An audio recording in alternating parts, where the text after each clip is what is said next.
In this Teesom video, we're going to talk to you about two tax-related items in Teesom. The first one is the difference between a customer being taxable or tax exempt, and then line items that are taxable or non-taxable. And then the second item we're going to talk about is the sales tax reports.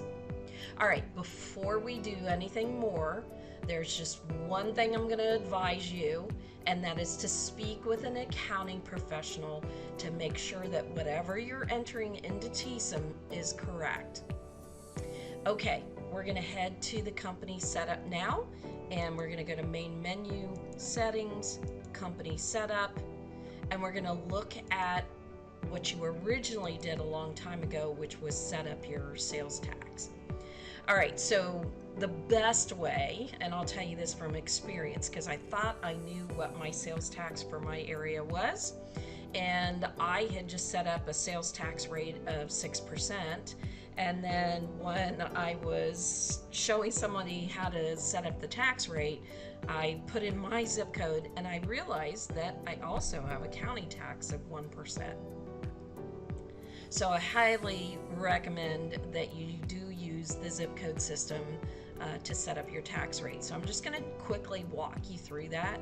So I'm going to click on new tax rate here, and I'm just going to use a New York tax rate. This is actually a Queens zip code. So I'm going to click on search, and as you can see, they have a combined tax of 8.88, but that is comprised of a state sales tax of 4%. And they have no county tax, thankfully. Currently, they have a city tax of 4.5 and then a special tax of 0.38%. Now, in some states, you pay your combined tax and that's it. You pay it to one agency, you're good and you're done with it. In other states, you're going to actually submit the sales tax for the state to a state agency. The city tax gets submitted to a city tax agency, and then the special tax is collected by another agency. So you're going to have to be able to print out reports that say, here's what I have to pay to special tax, here's what I have to pay for the city tax, and then here's what I have to pay for the state tax. If you pay one agency, lucky you, pat yourself on the back. I'm going to walk you through creating your sales tax report for that particular instance, as well as if you have to pay multiple agencies. All right, I'm going to cancel out of that. And then a lot of times when I'm doing setups, some people get confused for the difference between my sales tax rate and item tax. So I'm going to give you a quick example. Here in the state of Florida, our embellishments, our screen printing, our embroidery, the heat press, anything like that that's an embellishment. It's considered a service here in Florida, and services are not taxable, but apparel is. So I have to basically designate on an invoice which items are taxable that I need to collect tax on, and which items are non-taxable that I do not need to collect tax on. And now I'm going to throw a wrench in all that. If you, like 90% of our users do, build in your embellishment into your apparel item, well then you must consider that embellishment taxable. Let me say that again. Here in the state of Florida, services like embroidery, screen print, heat press are not taxable. But the minute I build them into an apparel item that is taxable, that now becomes taxable as well. So you're going to be better off, even though on its own it's considered non-taxable. Please set up your embellishments as taxable if you're going to be building them into an apparel item. And on a case-by-case basis, if you're not going to build it in, well then you can just turn the tax off, and I'm going to walk you through that here in a second as well. So let's just jump to look at an order real quick. All right, so I'm going to head to my job board, and I'm I'm just going to pick the very first job that's on my job board, and I'm going to open it up. And I just want to point something out. This is something I did before I started recording the video. I changed all of my job 1 items to non-taxable, and then all of my items in job 2 to taxable. So let's scroll up to the top. My customer is taxable. So if I was to generate a sales tax report right now, it is not going to consider any of these items because the line item is non-taxable. If I jump down to job 2, these 2 items are taxable. So the only taxable amount that I'm going to collect tax on is this right here. This $28 is what I am going to collect tax on because my customer is taxable. If I move my customer to tax exempt, and the only way I can do that because this is an invoice is to go into edit mode. If I move my customer to being tax exempt, 0 tax will be collected. But that doesn't change the fact that this line item is taxable and this line item is taxable. It just means I collect no tax because the customer is tax exempt. All right, I'm going to make him taxable again. And if I turn all of these back on to taxable, well then everything in the order I'm collecting tax on. Let's talk to you about building in things, okay? So let me change these to taxable. So again, here in the state of Florida, my apparel items are taxable. My embellishments or services are non-taxable. So this is fine the way it is because I don't have it built into the apparel. However, if I'm planning to build these 3 items into the apparel, I must make them taxable because the minute I take this embellishment and build it into this apparel item, it has to collect tax on it. So I'm going to switch this over to make it taxable, and then I can build it in to the apparel item. If I want the flash built into the apparel item, I'll go ahead and make that taxable, and then I'll go ahead and build it in. Do you see how you can change this now on the order as well? So let it default to whatever you normally do. If you normally build it in, well then make sure it defaults to being taxable. If you don't normally build it in, well then you can make it non-taxable. I want to show you that if you have something set up one way as non-taxable or taxable and you need to switch it, how you're going to do it. So let's go to the main menu and let's start with the priceless. Settings, priceless. And I'm just going to grab my embroidery flat priceless, and I'm going to click on the action button and hit edit. And I'll head over to the general tab, and here you can see I've automatically set it up as being a taxable item. If I now need to change it to non-tax, then great, change it to non-tax. Your default is whatever you set up in the company setup. All right, and then on your catalogs, let's say you're lucky enough in your state that apparel is non-taxable. So the next time I'm going to go to my catalogs, whether it's my own catalog or a Teesom catalog, and I can actually go into the action button, hit edit, and then change the line item to either be non-taxable or taxable. Okay, let's talk about your customer being tax exempt for a minute.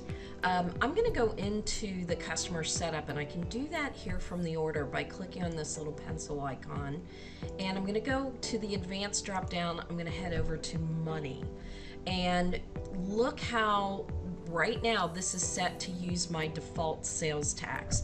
So this was something that I had set up in my company setup. So if I click the drop down, obviously you can now move them to tax exempt, or you can leave it on taxable.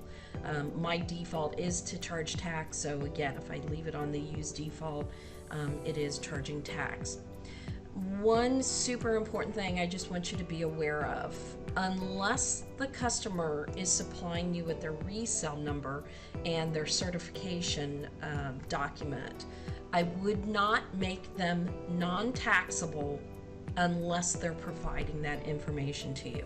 So leave them as taxable and tell them, hey, as soon as you get that certificate to me, as soon as you give me your resale number, I'm going to put that on file, and then I'll move you to non-taxable. So it's actually your responsibility to make sure whether or not the customer is tax exempt or not. Also, make sure the company name is the name of your customer. So if Brandon Langdon has the certificate under Brandon Langdon Enterprises, then the customer in Teesom should be Brandon Langdon Enterprises, not Be Strong Fitness Club. Obviously there's a DBA option in there as well that you're going to be okay with, but just make sure things match. And then the second thing you want to do is make sure this status gets updated. It's kind of like when you go to your doctor's office and they ask you all the time, is your insurance still the same? You want to do that with your customer as well to make sure their tax exempt status is still in place. Okay, so I'll get off my little soapbox there. Okay, so let's go ahead and get out of all this, and we're going to go ahead and move over to reports. And I'm going to start with showing you the sales report, because we've had a couple of users that have thought, let me just use the sales report to generate my my sales tax that I have to pay. So one thing you absolutely need to know about the sales report is there's nothing on here that talks about sales tax. So let me do just real quick, I'll just say last month. So this is the month of June and what I did in sales. So look at the word value here. The word value means I basically sold product to a company called Strokes and Spokes with the value of $1,283.90. This value means it excludes sales tax. And the reason it excludes sales tax is because I don't keep sales tax. I'm merely collecting it on behalf of an agency and then giving that money over to them. So that's really important to kind of wrap your brain around, that you're not charging tax to keep it. You're charging tax to collect it, to give it to somebody else. So it's really not considered part of your sale. So this value is pre-tax, and then obviously the gross profit is calculated based on that pre-tax. So that's why you do not want to use your sales report to calculate your sales tax responsibility. You can't, period, because it's not telling me what I collected on that. All right, so I wanted to get that out of the way. All right, so here's my sales tax report, and I have it filtered by this month. And notice that I have it put on what's called the invoice summation. So what's happening here is, this is for users who pay one agency no matter what tax you're collecting. So let's go back to that New York example where there was a special tax being collected, there was a city tax being collected, and there was a state tax being collected. This is all rolled up into one handy dandy little report that we have here, and this is called the invoice summation. So if I pay one tax agency, knock yourself out, print this report, submit what you need to submit on that.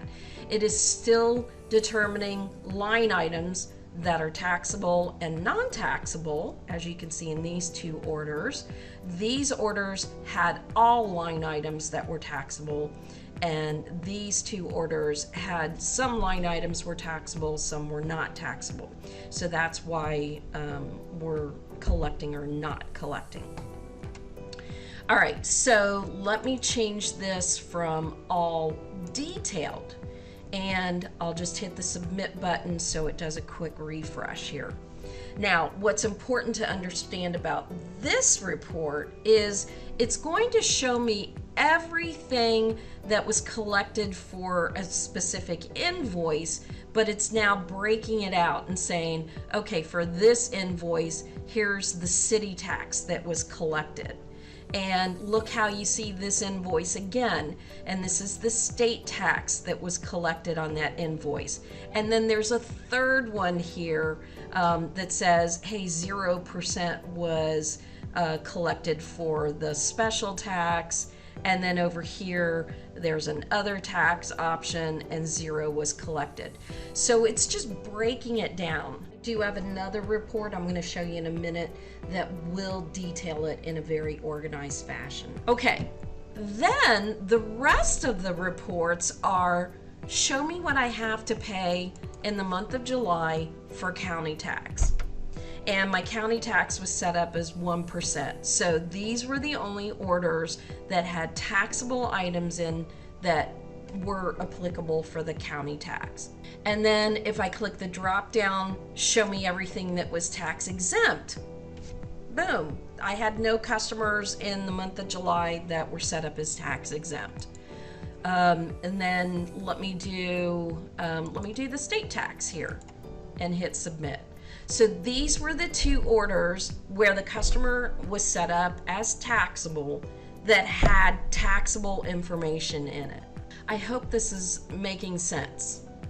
So let's click on this. If I just had one agency that I had to submit, remember that this default tax of 7% is now showing me, look, on 7/16 we did an invoice and County Materials Corp was the customer. They had a taxable amount of $1149.98, and here's everything that we collected. I have my 1%, I have my 6%. Plain and simple. So you can either use the invoice summation or you can break it down like this and just use the tax default report as well. But please understand, if you need to pay multiple agencies individually, you want to print a report for the county that says, here's what I collected on your behalf. And then if I had a special tax, I would print that report and submit it to the agency that I needed to submit that to. So please definitely look at all the different tax reports that are in the drop down, figure out which one's best for you, and then submit those. And by the way, you can always export these. So if I come over here to the tax default of 7%, look how it's now keeping it by invoice and showing me everything I collected in there. Well, now I can export that off into QuickBooks. So it exports it as a CSV file. I double click to open it. I can actually view it in Excel. So if now I want to sort things or break them apart or do anything different that way, I can do that as such. And of course, as always, you can print the report and just submit it in as well. Again, pick the report that's right for you, go ahead and print it. You can also print it to a PDF if need be. And then go ahead and submit it electronically.